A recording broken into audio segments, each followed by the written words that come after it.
Pozdrav ljudi, evo nas u novom videu VAG Performansa. Nismo se možda čuli neko vrijeme, ali evo, trebalo je vremena uz naše obaveze i sve projekte što radimo, što naše, što klijenata.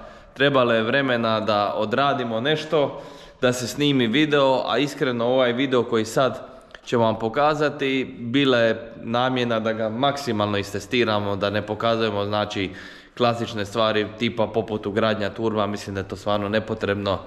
Svi znamo kako to izgleda kad se to ugrađuje i tako dalje, nego da dobijemo finalni produkt i kad sve podesimo, dobro istestiramo, da imate pravi summary, odnosno što je best buy, što smo dobili i što bi opet napravili. Pa idemo vidjeti. Tu je opet naš Golf 8R. Ko nas je pratio na Instagramu, vidjeli ste o čemu se radi. Uglavnom radi se o tome da smo ugradili veći turbo. Znači auto je bio Stage 2, mi smo ugradili veći turbo od Garretta. Evo ga, kao što vidite, Garrett GT2563S. Njihov turbo i drugo nismo apsolutno ništa mijenjali. Znači u odnosu na Stage 2 jedine preinaka, odnosno jedna preinaka je turbo i nova mapa motora, odnosno novi software, naš custom tune Wilderness. I evo, optički stavili smo Motekove felge, čisto zato da imamo jedan setup za stazu, da ne mijenjamo stalno gume i felge, jedan da imamo za daily. Revo felge trenutno nisu na stanju, ali vjerojatno ćemo uzeti i taj set da imamo za golfa, jer to nam je nekako najljepše stoji na golfu.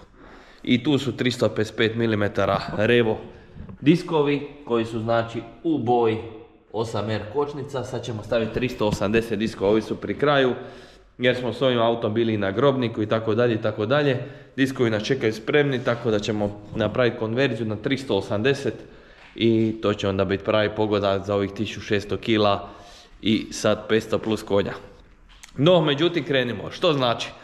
Radi se o Golf 8R Stage 3 koji smo stavili turbo i uz kalibraciju softvera, znači 10.000 km smo napravili testiranje maksimuma i limita, čak smo dodavali alkohol da vidimo koliko može što podnijeti i uglavnom motor je odličan.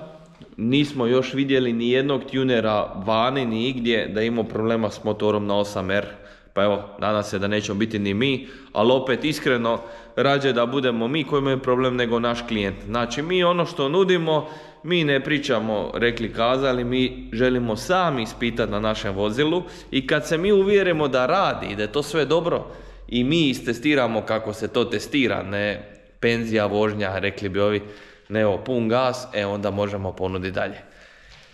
Znači, testirali smo sve opcije i zadržali smo se na nekoj postavci gdje turbo može dati još, ali došli smo do limita, limit je u injektorima. Znači, ovaj auto ima 4 injektora, nema MPI kao što imaju ovi stariji 7,5R i jednostavno gorivo je na limitu. Čak motor neki voze originalni i na 550 konja i 600 konja i 700 Nm, mi nismo ni blizu tome.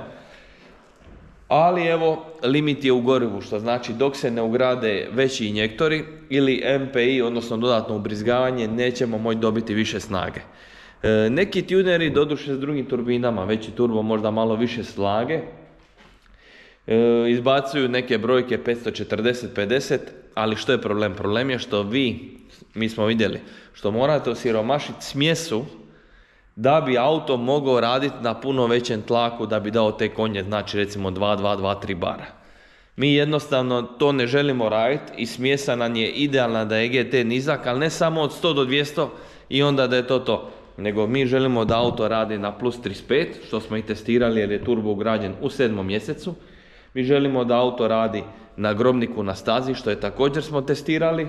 I mi želimo da ovaj auto radi znači, u svim uvjetima, da nemate problem s temperaturom, pa da možete dignuti i preko 300. Što smo testirali naravno kad smo bili u Njemačkoj.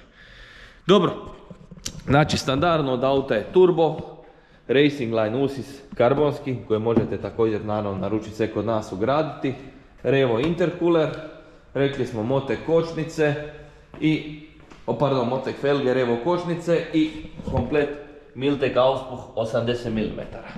Što znači praktički za Stage 3 dodan je samo turbo i to je neki, ajmo reći Best Buy. Stage 2 smo izbacili 465 konja i 620 Nm. Znači sa turbom izbacili smo isto na 99 RON ili 100 oktana naša INA. Izbacili smo 521 konj i 630 Nm, što ćete vidjeti sad u grafu koji ćemo vam prikazati. Znači neki dobitak od cca 55 konja u odnosu na stok turbo. Što je samo uz ugradnju turbine pa vrlo recimo financijska isplativa investicija, jer turbo vam je nekih ugrubo 2000 eura. I sad ako već imate naš softver, plaćate samo razliku, odnosno neku nadoplatu, tako da vrlo učinkovit i vrlo jeftin upgrade ko želi sa Stage 2 na Stage 3. Kakve su brojke? Pa recimo evo na Stage 2 auto je išao 100 do 200, najbrže 7.7, 7.6 po zimi. Recimo 7.7 je bio neki standard što je jedan od najbržih na svijetu, znači na 99 oktana Golf 8R. 0 do 100 je bilo oko 3.1, 3.2 i 402 metra 10.8. To je najbrže što smo uspjeli postići sa stok turbom. Sad su tu malo druge priče, odnosno druge brojke i najbrže vrijeme smo uspjeli napraviti 6.7, 100 do 200. To su brojke superkarova, vjerujte mi, ko ne vjeruje može proguglat. 0 do 100, 2.9 smo čak uspjeli, 3.0 i 402 metra 10.6. Znači 10.6 na 402 metra Golf 8R sa serijskim motorom, serijsko kvačilo, znači ništa nije pojačano, samo je tu software TVS Stage 3 za maksimalni clamping i čak 19 bara imamo pritiska, što je fenomenalno, znači to po tome drži preko 700 Nm i kažem original motor. Jedino smo još stavili svječice od Audija RS3 8Y, one su malo jače, hladnije stupanj, pa evo nama dobro radi, tako da to je neki naš paket koji bi preporučili. Kao što vidite, Audija RS3 više nema, on je prodan, ali evo stiže zamjena, nadamo se kroz koji mjesec, pa će biti još jedan projekt, još nešto zanimljivo na kanalu. Da više ne duljim, idemo mi vidjeti kako taj Golf se ponaša u praksi, da vas malo uputim na sve, koji je plus, koji je minus, neki summary, da li ima turbo lag ili nema, ono što je ljudima vrlo bitno, kako se vozi, i u toj cijeloj priči da još naglasimo, znači bili smo na Grobniku i postigli smo najbrže vrijeme Golfa ikada na Grobniku, znači 1.36. 1.36 smo ušli s Golfom, znači Stage 3 na komplet original ovjesu, samo ima opruge od Houndera, revo kočnice i nemamo znači nikakve nagibe i gume smo imali Bridgestone Potenza Race. Ali to će biti za neki drugi video, jer kroz drugi, treći mjesec idemo ponovo na Grobnik, idemo malo sa jačom gumom i nadamo se još niža vremena. Ništa, vidimo se, idemo na vožnju s Golfom. Evo, nadam se da se vidimo. Evo ovako, malo cestu, malo mene, nije ni bitno. Znači, turbo ima odličan odaziv i malo je veći lag nego kod tvorničkog, naravno treba nekih 3200 okreta za puni boost, ali pričamo možda nekih od 500 okreta razlike u odnosu na original turbo. Što zapravo u vožnji nije toliko primjetljivo iz razloga što naravno kad je sve upareno sa TV softverom mjenjača, onda više auto vam ne šalta brzine na 1200 okreta i tako dalje, što do sad nismo vidjeli ni jedan tuner koji radi DSG da mijenja te opcije.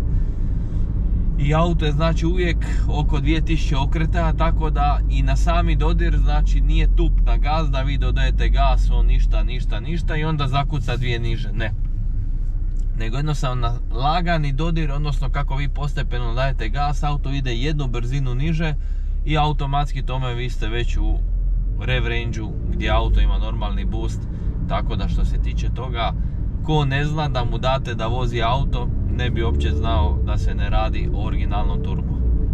Znači, odlično poštelan turbo, vrhunska kalibracija softvera.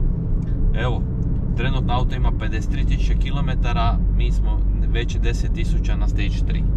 Kao što sam rekao, testiran je i autocestom, i daily drive, i gradska vožnja, također pun gas, Grobnik, Osvojili smo i pehar na street race na 2 prva mjesta i jedno je bilo drugo ili treće mjesto.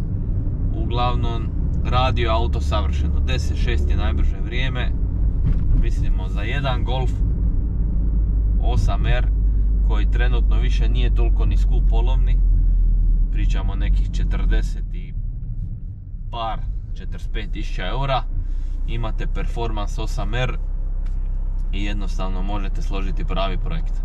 Doduše ovaj naš ima komplet auspuh, ima i znači usis, intercooler, kočnice, felge, tako da je ovo pun paket i to nije baš jeftina opcija, ali može se to složiti za manje tko želi samo da mu možda auto juri po ravnome i tako dalje i tako dalje. Idemo snimiti još jedan dragi.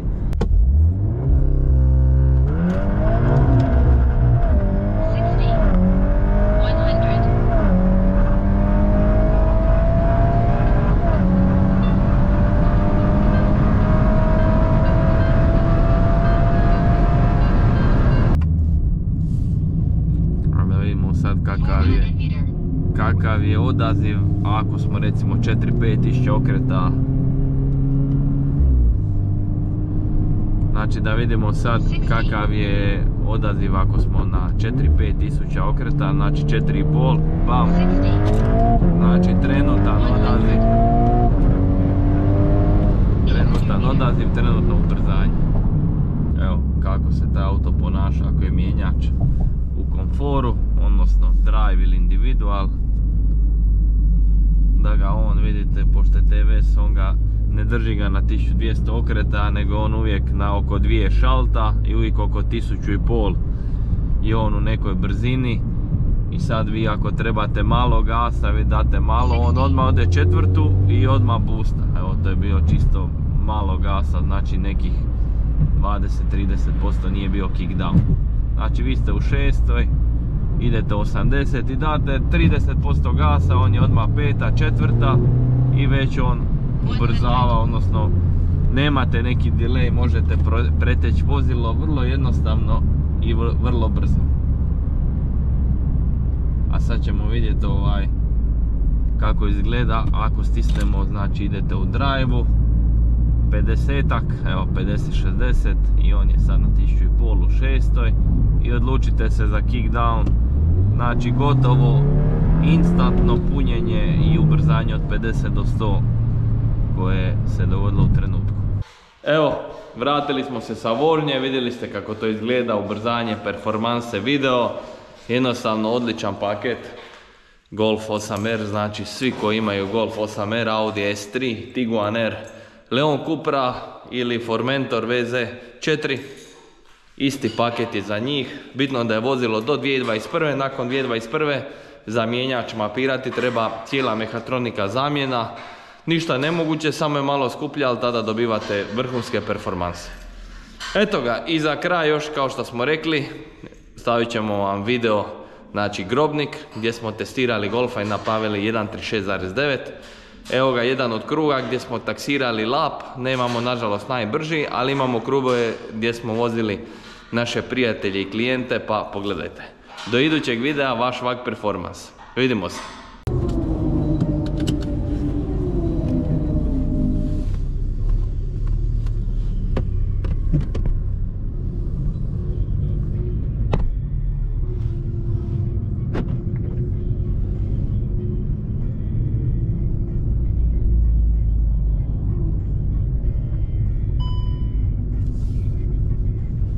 Na rejsu isto ostane upaljen. Ne, briša mu se kad ga upališ. Ja kažem, kad bi ga stavio na rejs isto bi ostao upaljen ne bi bilo na off. Ne, moraš sam ugasiti na off.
mijenjao oka sukosa da ga ne menja više.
Klizniti, ali